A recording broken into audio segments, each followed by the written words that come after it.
Buenos días, tardes, noches, cuando sea y donde sea que nos estén mirando, siempre es un buen momento para sintonizar con Homo Sapiens Digitalis. En este espacio hablaremos de la inteligencia artificial y el impacto que tiene en nuestras vidas. Desde tu teléfono que habla solo, desde tu auto que se maneja solo y próximamente desde tu casa, con la que podrás interactuar de manera inteligente. En este episodio hablaremos de la importancia de ChatGPT, que en 2022 tuvo una irrupción gigantesca en nuestras vidas y próximamente se verá presente en los dispositivos Apple. Bienvenidos, bienvenidas. Y bienvenido. Hoy charlaremos con Eduardo Mangarelli, decano de la Facultad de Ingeniería de la ORT, presidente ejecutivo de Endeavor, miembro del consejo del LATU, de Trail Labs, de Intermedia, de IC Ventures and Biosecurity. Es un gusto poder estar hablando contigo. Encantado de estar aquí. Gracias por la charla. Buenísimo. Bueno, el mes pasado para el tema del desarrollo de la inteligencia artificial fue bastante choqueante, porque The Apple Worldwide Conference Developers y OpenAI choquearon al mundo con la novedad de que próximamente ChatGPT estará integrado en dispositivos iPhone. Esto lo que generó es que Elon Musk fuera un apocalíptico, entre tantos, en X. Él comentó de que no dejaría que sus empleados ingresaran a Tesla y SpaceX, que son sus empresas, con dispositivos iPhone porque no confía en las medidas de seguridad que prometen ChatGPT. Por lo tanto, en este caso te quería consultar a vos. El día de mañana, cuando tengamos no solo en un iPhone, sino que en un Samsung, en un Xiaomi, en cualquier dispositivo móvil, implementado este tipo de motores, ¿podemos estar seguros de que nuestra información no será vulnerabilizada? Bien, yo creo que hay que analizar esto un paso antes, en el sentido de que, primero, cada vez que tomamos la decisión de utilizar un producto tecnológico, ya sea el celular que elijamos utilizar o ya sea el correo electrónico que elijamos utilizar, ya sea Outlook o Gmail, Office 365. Cada decisión que uno toma está confiando en el proveedor de la tecnología. ¿Ah? Entonces, cuando uno elige utilizar una herramienta de correo determinada, no importa cuál, está tomando la decisión de confiar de que va a manejar con la suficiente privacidad los correos electrónicos, que no va a utilizar esa información para otro uso que no sea simplemente el enviar y recibir un correo. Eh, lo que quiero decir con esto es que olvidémonos por un minuto del mundo de la inteligencia artificial. Hoy, cada vez que elegimos utilizar una plataforma, estamos haciendo un voto de confianza en la forma en la cual esa plataforma maneja la privacidad. ¿Estamos bien hasta ahí? Bien. Cuando avanzamos un paso más y efectivamente decimos, bueno, pero ahora es un sistema de inteligencia artificial, por ejemplo, OpenAI integrado a el iPhone, como era el caso anterior, como era el caso que mencionabas, eh, yo diría es ponerse demasiado exigente con, que quiero medir las palabras que voy a usar, pues. Es ponerse demasiado exigente con ese escenario cuando no lo somos con otro. En realidad, ¿qué es lo que quiero decir con esto? Es que si vamos a desconfiar de cómo Apple maneja esa información, deberíamos también desconfiar de cómo maneja el correo electrónico. No estoy diciendo que haya que hacerlo en ninguno de los dos casos o que sí, no estoy dando una opinión. Lo que sí estoy diciendo es que no necesariamente es lo más racional preocuparse porque en este escenario en particular la privacidad no sea cuidada como debería ser, y sí en otros, cuando en realidad al final de cuentas, en todos los casos, lo que estamos haciendo es ingresando nuestra información, ingresando lo que pensamos, ingresando la información que queremos compartir, etcétera. ¿Me explico hasta aquí? Sí, totalmente. Y esto aplica, para ser claro, no solamente para iPhone y para Apple, sino que aplica, como digo, para todas las plataformas tecnológicas. Cada vez que elegimos utilizar una plataforma tecnológica, estamos haciendo un voto de confianza en cómo esa plataforma y esa tecnología maneja la privacidad. Perfecto. Es interesante esto que me comentás porque este tipo de modelos, por lo que tengo entendido, son bastante sencillos. Es decir, eh, a través, digamos, de una orden que vos les das, de un prompt, te empiezan a generar contenido a través de contexto. Y es más fácil para ellos llegar a ese contexto a través de la información disponible que hay en la web. Entonces, mucha gente de repente, como lo mencionábamos anteriormente, puede llegar a tener miedo por la poca regulación legal que hay en torno a la protección de estos datos, ¿no? De dónde saca el acceso a estos datos. En Uruguay, por ejemplo, hace poco la AGESIC, que es la Agencia de Gobierno Electrónico y Sociedad de la Información, le recomendó al Parlamento regular urgentemente el desarrollo de la inteligencia artificial.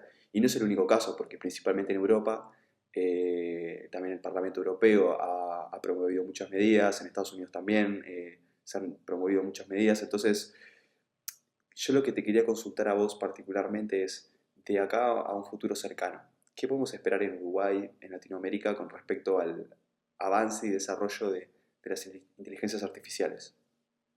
Bien, primero, es correcto y voy a subrayar algunos de los puntos de los que decías. La Unión Europea es, llamémosle, el marco regulatorio que más se ha adelantado en términos de legislar, en términos de esto que se llama, este tipo de tecnologías de inteligencia artificial, que se llaman grandes modelos de lenguaje. La Unión Europea es quien, insisto, más se ha adelantado en este sentido, en aspectos que tienen que ver con la privacidad, en aspectos que tienen que ver con qué datos pueden ser utilizados para entrenamiento y qué datos no pueden ser utilizados para entrenamiento de estos sistemas, etc. Antes de continuar, es importante hacer una aclaración muy importante. Hablemos por un minuto de ChatGPT y nada más porque probablemente es el que es más fácil de visualizar para la gente que escuche. Si hablamos de ChatGPT hay que entender que estos sistemas, perdón, y todos estos sistemas en general, no solamente ChatGPT, todos estos sistemas se hace lo que se llama entrenarlos en base a un enorme volumen de datos. Ese enorme volumen de datos son datos que estos sistemas toman de información públicamente disponible en Internet. Wikipedia, sitios de noticias, libros públicamente disponibles, blogs, sitios de empresas, etc. Entonces estos sistemas aprenden de esa información. Esa es una parte, como digo, eso aplica a todos estos sistemas, todos Bien. estos grandes modelos de lenguajes. Ahora, cuando nosotros usuarios escribimos algo y tenemos un chat, y ahora sí vi el ejemplo de chat GPT, ChatGPT no necesariamente está aprendiendo de la información que nosotros estamos poniendo. Nosotros podemos indicarle que lo dejamos aprender de eso o podemos en las opciones de configuración decirle que no aprenda de nuestros datos, o sea que no use nuestros datos. Eso es una consecuencia directa, de hecho, de una medida que tomó Italia hace 1 año y 2 meses, que bloquearon justamente ChatGPT por temas de privacidad y como consecuencia de eso se incorporó esta capacidad desde que los usuarios digan no podés utilizar mis datos para seguir aprendiendo. Entonces ahí hay una medida clara de privacidad. Volviendo al origen de tu pregunta, el punto importante que me parece distinguir es, por un lado, estos sistemas tienen todo un gran volumen de datos de entrenamiento que utilizan datos públicos. Por otro lado, pueden o no aprender de la interacción con los usuarios. Y estas dos cosas que acabo de decir se regulan o se legislan de forma distinta, llamémosle, son capítulos distintos de la legislación. La Unión Europea ha ido por legislar en los dos sentidos, en qué pasa con el usuario y qué pasa con los datos que utilizan estos sistemas. Ahora, a consecuencia de ese camino por el que fue la Unión Europea, eso hace que, por ejemplo, hoy haya sistemas que no están disponibles en Europa. Y de vuelta, no estoy diciendo ni bueno ni malo, pero hay sistemas que no están disponibles en Europa a consecuencia de eso. Yo creo que aquí es importante y es un desafío y es algo que se habló el año pasado, en septiembre, cuando aquí en Uruguay se hizo una cumbre de parlamentarios de Américas y Europa, que se discutió justamente el cómo lograr mantener el equilibrio entre regular y proteger, pero al mismo tiempo no bloquear la innovación. Y eso es un aspecto muy importante a tener presente, el cómo lograr el equilibrio entre regular y proteger, pero sin bloquear la innovación. Bien, paso a comentarte otro aspecto que me interesa mucho del desarrollo de la inteligencia artificial acá en Uruguay. Voy a sacar a colación una encuesta realizada por la encuestadora Pew Research Center, que en 2023 realizó una encuesta a los americanos consultándoles de cómo se sentían con respecto al desarrollo de la inteligencia artificial. Eh, es interesante porque un 53% de ellos dijeron que se sentían más preocupados que emocionados por implementar la inteligencia artificial en su día a día y solo un 10% se sentía más emocionado que preocupado. En la misma línea, Juniper Research, que es otra encuestadora, pronosticó que en 2025 el 11% de los hogares a nivel mundial iban a tener incorporado inteligencia domótica. Yo lo que te quería consultar a vos es, al ser el presidente ejecutivo de Endeavor, que es, digamos, una organización que se encarga de apoyar y asesorar a emprendedores, ¿qué cambios has visto y pronosticás de acá a muy poquito tiempo que sean bastante posibles con respecto al desarrollo de la inteligencia artificial, tanto en emprendimientos como en negocios uruguayos? Bueno, de acá a poquitos y muy poquitos, te diría algunas cosas que ya las vemos hoy, otras que las vamos... eh, me voy a centrar en los escenarios en los cuales planteabas tú. Por ejemplo, en términos de domótica, hoy el hecho de poder, digamos, pongamos en estos términos, tener una casa inteligente que es capaz de administrar la energía en forma inteligente, eso tiene un impacto ambiental, medioambiental fenomenal. Es decir, desde que, o sea, el escenario que voy a describir ahora no es ciencia ficción, es una realidad de hoy. El hecho de que la casa aprenda en qué momento estamos, en qué momento nos movemos de una parte de la casa a otra y aprenda de nuestros hábitos y de nuestros usos y en base a eso optimice lo que se llama el acondicionamiento térmico en base a nuestros hábitos y nuestros hábitos familiares. Esto que acabo de describir no es ciencia ficción ni mucho menos, esto es una realidad realizable hoy a costos muy razonables. Y esto es un escenario de aplicación de inteligencia artificial, insisto, en un escenario de eficiencia energética, lo cual tiene un impacto medioambiental. Hay otro escenario en el cual, ya yendo más hacia, digamos, la vida cotidiana de las personas, que es en múltiples escenarios en el marco de la salud. Hoy, en múltiples áreas de la salud, hoy está, diría, plenamente aceptado la incorporación y el uso de inteligencia artificial. Tanto es así que lo que se llama los aparatos de imagenología, que a la hora de, por ejemplo, en una ecografía, automáticamente detectan información, detectan un diagnóstico y por supuesto que no es para que el sistema haga el diagnóstico, sino que es para que le provea al médico la mejor información para que el médico pueda tomar la mejor decisión. Entonces, hoy ya es una realidad en múltiples escenarios. Podríamos seguir diciendo ejemplos. En el caso del agro, por ejemplo, aquí en Uruguay, de vuelta no es ciencia ficción, el hecho de maquinaria agrícola que se maneja en forma autónoma y eso hace que evita desde riesgos laborales hasta el hecho de que, por ejemplo, puede cosechar una determinada cantidad de horas al día que sería inviable de otra forma y con un nivel de precisión en la forma, por ejemplo, en la que siembra, que sería inviable hacerlo en otro formato. Entonces, hoy es parte digamos, de nuestra vida cotidiana y de la vida industrial. eh, Y en muchos casos, y quizás tiene algo que ver con la encuesta que tú mencionabas, son mucho más los escenarios que los que quizás el común de la gente conoce. Entonces podríamos estar diciendo que de acá a un futuro de largo o mediano plazo, estas implementaciones podrían generar, digamos, un impacto muy positivo para los productores rurales en el sentido de que, bueno, obviamente abaratarían costos y esto entiendo que significaría un cambio de paradigma, ¿no?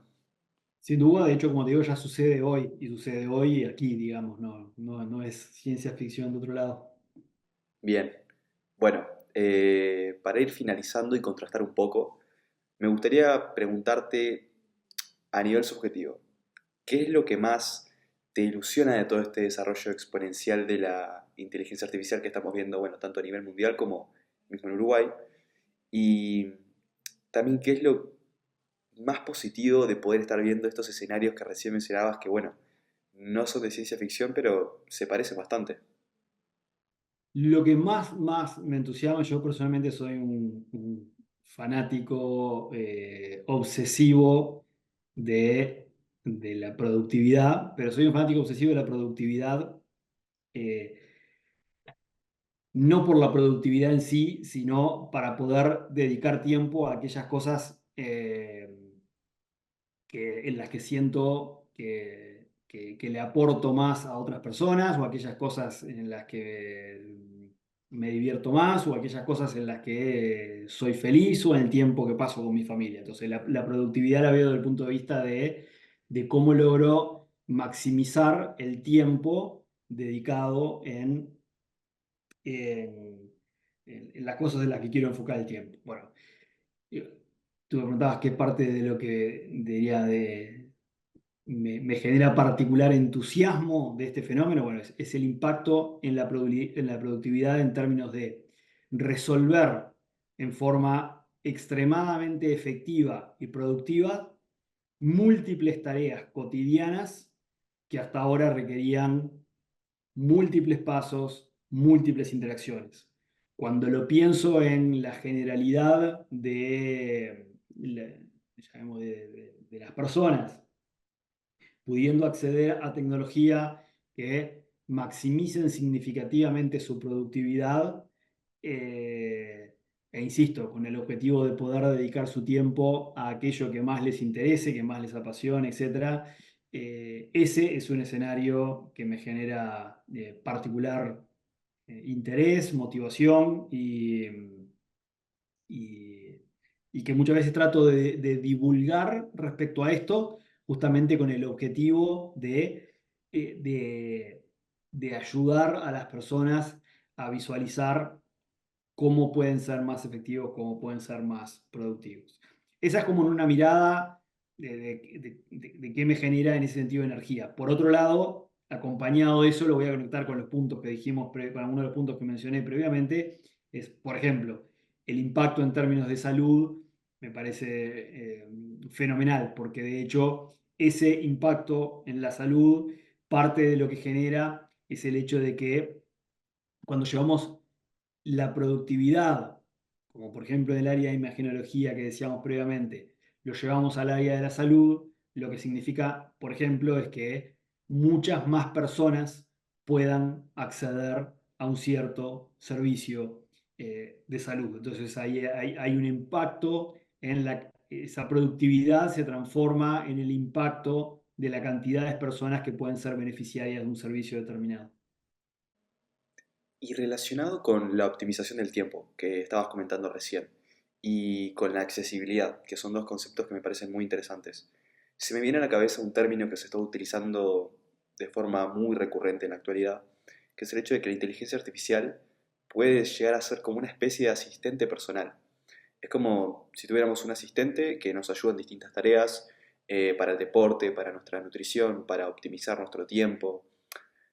¿Es posible que de acá a un plazo bastante corto tengamos de repente aplicaciones en las que haya un control absoluto de nuestro organismo, nuestra genética, para poder saber cómo comer bien, para poder saber, dependiendo de nuestros hábitos, cómo podemos mejorar justamente aspectos de salud, cosas que de repente antes eran impensadas porque, bueno, un médico no lo va a hacer porque no tiene tanto tiempo, pero de repente una inteligencia artificial es como un asistente mucho más personalizado que se centra en nosotros. Sí, la respuesta es absolutamente sí. Y como decís tú, justamente yo mientras ibas hablando iba pensando la componente, el incorporar la componente genética, y efectivamente es así, donde sea tan personalizado como en base. Hay un área de desarrollo, dos áreas de desarrollo que se combinan con esto que veníamos hablando, que son sumamente relevantes, que son la biotecnología y la bioinformática. Las dos tienen una componente, particularmente la bioinformática tiene una componente muy fuerte de inteligencia artificial por detrás, pero las dos están sumamente relacionadas con esto. Y de nuevo, escenarios como el que describías recién no es de ciencia ficción ni mucho menos, son escenarios sumamente realistas mirados al día de hoy. Eduardo, bueno, muchísimas gracias por haber compartido tiempo hoy con nosotros. La verdad que fue un gusto poder tenerte como entrevistado y que hayas estado en esta charla. Bueno, encantado, gracias por la charla, muy bien preparada, así que gracias, un placer haber conversado con ustedes. Gracias a vos. Chao.